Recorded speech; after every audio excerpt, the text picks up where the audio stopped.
ఈ నిరసన కార్యక్రమం ప్రధాన ఉద్దేశం కేంద్ర ప్రభుత్వం ప్రవేశపెట్టినటువంటి బడ్జెట్ పేదలను కొట్టి పెద్దలకు పెట్టేదిగా ఉన్నది.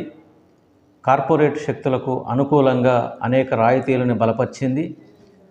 పేదలని మరింత అఘోరపరిచింది. నష్టం చేసేటటువంటి విధంగా ఈ బడ్జెట్ ఉంది.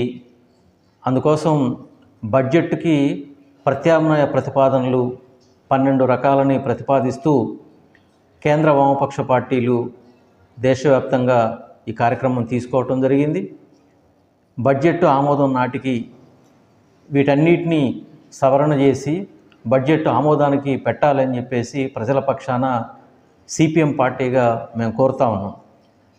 ముఖ్యంగా 200 మందిగా ఉన్నటువంటి శతకోటీశ్వర్లకు సంబంధించి ప్రధానమైనటువంటి సంపద ఉత్పత్తి పైన పన్ను ప్రవేశపెట్టాలి అనేది ప్రధాన డిమాండ్. అట్లానే కార్పొరేట్ శక్తులకు పన్నులు విధించుకోకుండా వాళ్ళకు మేలు చేసే విధానాలు తీసుకొచ్చింది. వ్యవసాయ ఉత్పత్తులకు కనీసం మద్దతు ధర హామీ ఇందులో కల్పించాలని బీమా రంగాన్ని 100% ఎఫ్డిఐ ఉపసంహరించుకోవాలని చెప్పేసి వామపక్షాలు కోరుతున్నాయి.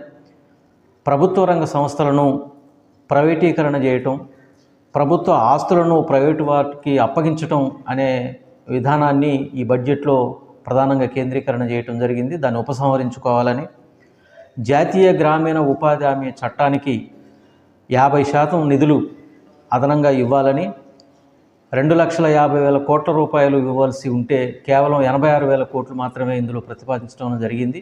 ఆ రకంగా గ్రామీణ పేదలకు ఉన్నటువంటి వ్యవసాయ కూలీలు, వ్యవసాయం మీద ఆధారపడేటటువంటి పేద జనానికి సంబంధించి నష్టం చేసే చర్య. కాబట్టి బడ్జెట్లో 50% నిధులు కేటాయించాలని చెప్పేసి మేము కోరుతున్నాం.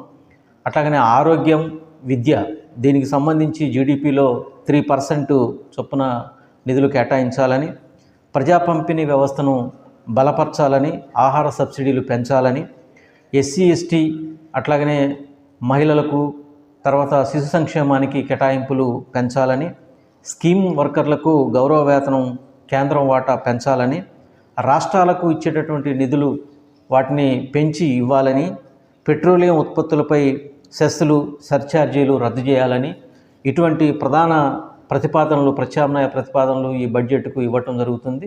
వీటన్నిటిపైన ప్రభుత్వం సానుకూలంగా స్పందించి బడ్జెట్లో సవరణలు చేసి బడ్జెట్ ఆమోదానికి పెట్టాలని, లేని పక్షంలో ప్రజల తరపున ప్రజా ఉద్యమాలు మరింత ఉధృతంగా వామపక్షాల ఆధ్వర్యంలో జరుగుతాయని చెప్పేసి ప్రభుత్వాన్ని హెచ్చరిక చేస్తూ